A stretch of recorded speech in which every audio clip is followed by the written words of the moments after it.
मित्रों, आज हम सीखेंगे MS वर्ड में OMR शीट कैसे बनाते हैं।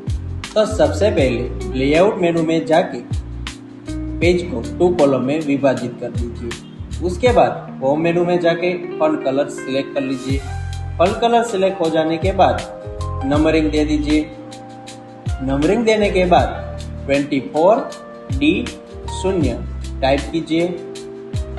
उसके बाद अल्टर एक्स प्रेस कीजिए।